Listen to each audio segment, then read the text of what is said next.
Good morning, good afternoon, good evening, my beautiful people. Na me, Lady B for life. Abeg, e get one matter wey carry me come. I wan make everybody put im own opinion.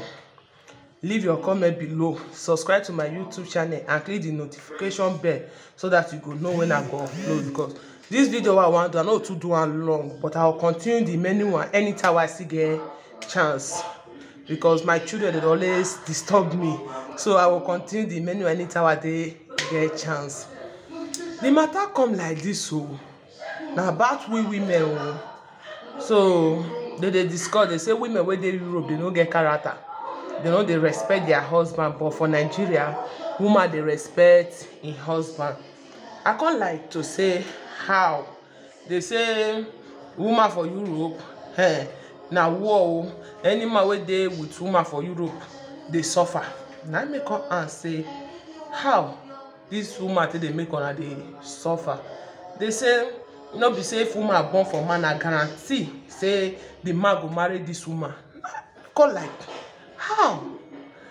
Now I will give una because na question they dey talk, me just dey ask how. They just dey explain things to me. I come like say why you dey talk this kind things? He say the marriage no mean say woman born, even though say like e born 10 children for the man, if the woman wan go make e go, na there now me come put my mouth, because I be dey ask how they just dey talk. Now it's okay, if this woman don born like 10 children for you, e get right to go.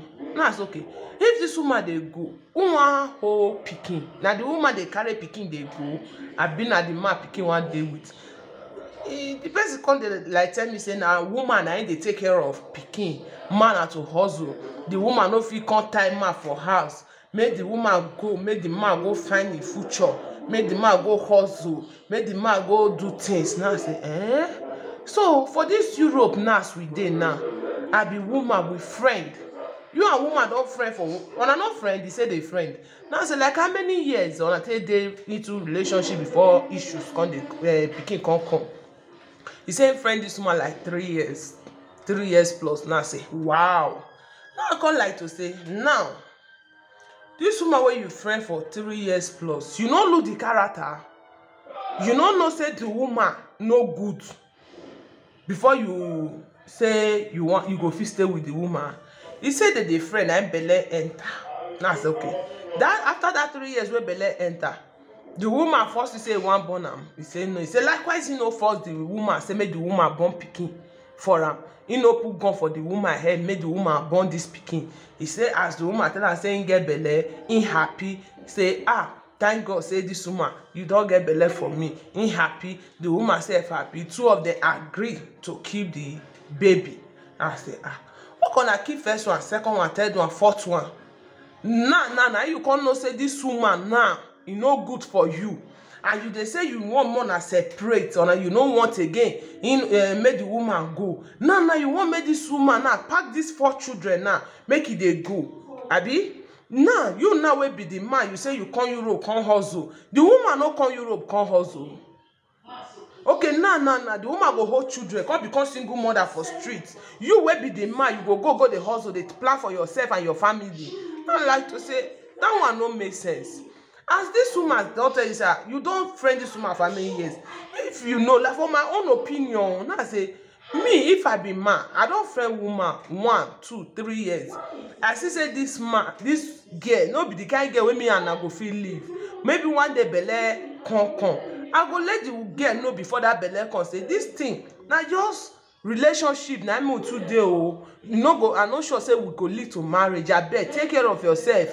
No, I never need issues, I never need pikin for now. Now I say now so you tell this woman this thing, he say he no tell her. Now it's okay, now this woman don born pikin. Now you don't born 1, born 2, born 3, born 4. Now you can't know say this woman no be him for you again.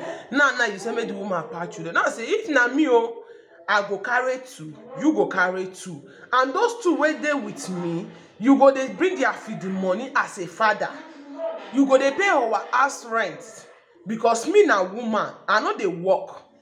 You don carry children give me make I dey take care of, abi? Now you don carry, you go carry 2, I go carry 2. We go dey train them, they go. You like? you say make the rest come visit me. If they take holiday, do 2 wey dey with me go come visit you. The 2 wey dey with you go come see visit me. Na so we go take dey share am. No be say you say make the woman carry pikin dey go, make you go hustle for your life. Now say for that one, me I no go gree. He say the woman, they no put gun for him head make he born. The woman agree now to born the pikin. You know, this and this. The woman they use pikin time man down. Why woman they use pikin time man down? Okay, where this woman get belle? You tell her say you don't need that belle. The woman say that must born the pikin. There is different. Now 2 options they this thing now. Number 1, if this woman get belle, it means to say, honey, I get belle. Oh. You say, okay, keep her. You happy? You say, keep her. More keep this pikin. You agree. Me wey be the woman, I agree. That one, the responsibility now, what 2, we agree. Then the one way be say, nah, this woman get belle for you. You tell her, say, baby, I don't need this belle. Oh. Go come out. I never ready to born. Maybe the woman can say, that must born the pikin. No, hey, if you no born the pikin, I die. That one, if you they do the woman, that if they talk this kind of word, no another issue. Sure you understand? Another statement, finally, no another case. Then the one way be saying, no, what 2 I agree. We don't reach road. You say you no come fit again. I said that kind why no they happen. The man come like, you know, no be say one go dey suffer, one go dey enjoy. Make they separate. The woman go carry children. If the woman no wan carry the children, kwata government go carry the children, or make they go position the children for Nigeria. Now I say fine. That one of that Nigeria, me I agree. If you want to go position the children for Nigeria, you and this woman go agree. Wanna carry the children go put for Nigeria, then una go dey hustle for you. Everybody dey on im own. Mona dey hustle, they find money, they go, they take care of those children for Nigeria. The woman go carry on with his life. The man go carry on with his life. The woman get right to go see the children for Nigeria. Likewise, the man still get right to go see the children for Nigeria. But the one way be say the woman will come pack children, only him go come they suffer. They go they do what he not supposed to. Come train pikin. Tomorrow they'll say, well, who be the pikin papa? They say pikin na man get pikin, because no be we women, no be we get pikin, we when they suffer follow pikin na because say we carry her for 9 months, come born her. Like be the suffer what we suffer. But normally if you reason her, pikin na papa get am. Pikin na papa get am. Pikin na papa name dey bear, not dey bear mama name. Pikin na go grow in one marry na papa. Where your papa? Boy go say my papa. Girl go say go call your papa, call you one marry. Not be the woman they collect bride price. So pikin and man I ain't get them. I no see why we women go come be say now we go call they suffer carry pikin. Many girls will be say they come be single mother. They just they suffer themselves for crying out loud. Before I was once a single mother before I meet my husband when we meet and day now. That time be say my own case different. Say I dey come Europe, I get belle. Sure you understand? When I take up, I be single mother, and when we government tomorrow, we see they fight for that pikin. You not let them adult. You not let them give me. The pikin see they come, they go school. Sure you understand? Now say to be a single mother no easy. You go take care of everything. Pampers, food, trade pikin, clothes, school fees. Pikin go come grow. Come meet you one day, say, mommy, where my papa? Mommy, I want to see my daddy. Mommy, I don't get papa. Mommy, I don't get papa. Nah. You go come after the whole suffer where you don't suffer. Pikin go still go meet the papa. What is the need for us to suffer those suffer? Let the man train the children. We don't already suffer our own. The time we supposed to suffer and say we don't carry on for belle for 9 months. We don't push born the pikin. The main responsibility lie on the shoulder of the man. You understand me?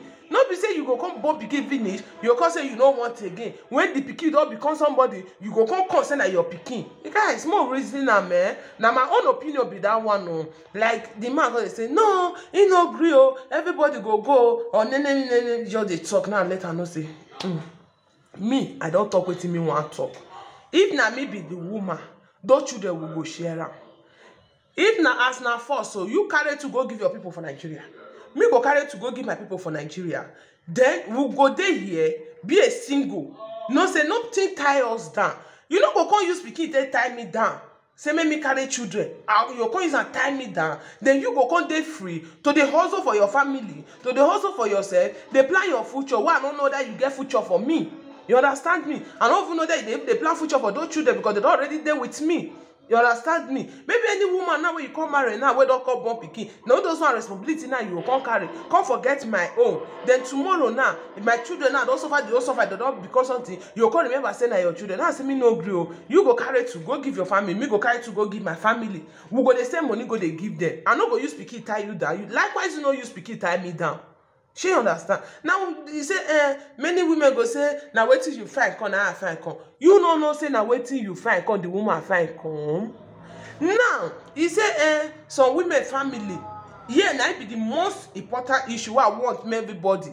I beg on my friends, my people, my loving family, my loving friends. I beg now here I need on a most. May they complain. So the women mother, they depend on their daughter. Anything way they want, they will call their daughter. They don't care whether their daughter they married. They don't care. They go just they disturb. Whether if the way the woman family say they disturb the girl, if the man family say they disturb the man like that, who future they get for those children? My people, me when they ask me that question, I be woman. I don't know what to say. I don't feel say carry your wife family put for head. I don't feel say no carry your wife family put for head. Shey you understand? Because me I get mama. Me get mama. I know I go do where my hand reach. But my children, their own is more important because they don't mama don't born me. Suffer when me suffer, me no want make my children suffer. You understand? Maybe I no go school. I don't want make my children no go school. Because I want make my children go school. If they come out tomorrow, they go become person. Not be say I'll come day, nothing. I'll come just sit down. My children go they suffer. Me, I don't like all those kind thing. You get the kind thing where my mother go ask me. I go no say yes. I go do one. But you get the way you go ask me. I go still let you know say now man with and day like me now no they work.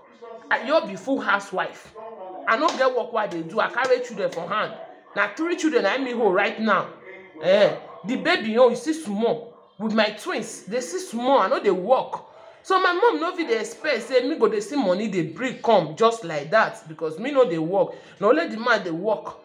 Now later now I still use my own take make example say now if na only you want dey work as a man you dey pay your house rent you dey pay for the money light bill go come water bill go come you know Europe here we dey pay for everything o. Now I say now the woman family come dey disturb you. Now I say you fit position yourself say every 3 months I want dey give una 50 euro. Una dey manage am. Nothing like manage. I know say some family they don't understand though. They go just believe say the money they make they pack and come. Shey you understand? But make they not forget say maybe for this Europe, man they work they receive 1,000, 1,200. Is that 1,200? How much for house rent? You go comot am for inside that place. Light bill you go comot am. Internet wey they use for us you go comot am. You go recharge your phone. You go recharge your woman phone. You go still come again. Come say you wan go pay light bill, water bill, nenemi wey come, spasatura that is dustbin. They go still bring the bill come for you. Then children expenses still dey there for school because if you dey Europe you go try understand wetin I dey talk. Children now they pay for them for school. Even though say they never start primary school, even let that KG where they dey. Today they go Palestra, tomorrow they go Viaggio. Then next the other day they will say that they do this one 10 euro, 20 euro. And I said now the man I carry everything. Now the children now go see come. You see say okay, you want to go put them for Palestra. That is where they do exercise. You go see they pay for that place. The man carry many responsibility. Any man where you see say they with 2 man for house, that man need to give a hand. You know easy. Especially our men wey be say na them they work with the women we not get where we for they support. Now they carry big responsibility. But many believe say for Europe here, now so that they pay the children 100,000 euro. Now so that they pay children and they let them tell them say this Europe what we did. Children benefit na nothing. Because if you say may you use those children benefit, guy, you know go even feel move forward. Because that children benefit, how much it be? How much for this Europe, Italy, especially where me dey for Italy? How much benefit did they pay children? Those benefits now, in na pikin wey dey like my baby now see they eat baby food. If they use Pampers, if they get me. Sometimes I dey take them out. Okay, children go say they need this. You go say you know if you avoid that because say you carry family matter put for it. We women are beg. I dey use God they beg on her. More we try they understand our men. I know say more we not do for our family. If you see say the man now man will be say e no dey carry im family put for head. Every time na im children future dey always dey think about. No say that man mean well for your children, but once you don dey use your family take dey disturb this man, you dey push am dey go far from where you dey. You dey understand me? Because family they no dey fit dey certify family finish. You no fit certify family. Me, I dey talk am, my responsibility na only my mother. My brothers and sisters, yes, there is a place I can help you, but right now, as far as me, I don already stand as a family. I go stand like, because the topic wey that man dey talk say family go dey disturb. Make dey okay, since the family dey disturb me, make I dey bring money. Okay, if I dey send money for your family 50 euro every month or 100 euro every month, come dey send my family 100 euro every month, how much I dey work? Then I'll come still take care of the family wey dey Europe, come still pay house rent, come still do everything I supposed to do as a man. That is, I go die before my age now. If the woman no say e wan carry a family, make it go out, but make they separate. Make the woman better go dey work, go dey carry the money they give the family. Make him no say yes, him go see the hustle in you. She understand? Na be the matter now. He say because the woman family too they disturb her. Every time call, they want buy onions, they go call. They want buy Maggi, they go call. They want do this one, they go call. This one they sick, they go call. This one go toilet, they hold on for day, they go call. That is different kind of call. He say no fit again. He say, since they don't want make the woman plan the future of his children, make the woman come live in house, go they do anything wey go do. Till they send the money, go they give him family. He no fit go kill himself. Now let her know say okay. You don't talk to this woman more in a position how on our fit run about this family issue, because many of us dey into this thing. You understand? Many of us we dey into this problem. We be saying our family go you dey disturb family. My mommy come here, he say need so much. My brother come here, he say need so much. He said when the girl dey single, why the girl no first settle the family before he come know say one marry? Now sir, when this girl dey single, when you ask am about the family, he say yes. This girl tell you about the family, he say yes. He say this girl say don't do since how many years when they Europe, in they do for a family. Yet everything when you do one, even the girl no even get anything for Nigeria. Now this girl now, as they talk now, he no get one thing for Nigeria. Anything where you carry go Nigeria, my dear, they rubbish am. The whole money, no be land, no be account. In people just they rubbish this money. No be anything where you do. The people just they rubbish this money. That is I say when this man talk to me, I carry him put for head I say, hey, now the man try sha. But we women, I beg my friend, I don't know what I want to talk again, because this issue now, the issue now they go on for the family, for the house now. Me, I no fit talk. I beg my friends, my fellow people, I beg more put on a comment below. So me, I go see call the game, make it watch, make it see wetin people talk. And I beg share this video and like. I use God beg on her. As on her share and like, God go bless on her. Because this thing, and many of us dey into this problem, many of us dey into this situation. I beg on her with the name of God, wanna share and like, okay? I love you people.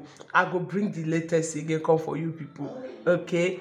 Because the topic, if I say I talk it too long, I don't want to do this video too long, because na my first video why they do like this, now be this one. So we will continue the topic next time. I will still let una know how they don't work. I beg wanna help me put comment, subscribe to my YouTube channel, and share also, so that people go see join, put the comment, make this our sister know wetin e go do. If na for her to leave the marriage, kukuma go dey take care of his family, or for her to live to the listen to the cry of his family, face the family wey him get for Europe, who is his husband and his children. I beg mona let me know. I love you all. Bye bye. Love you, my beautiful people. Thank you so much.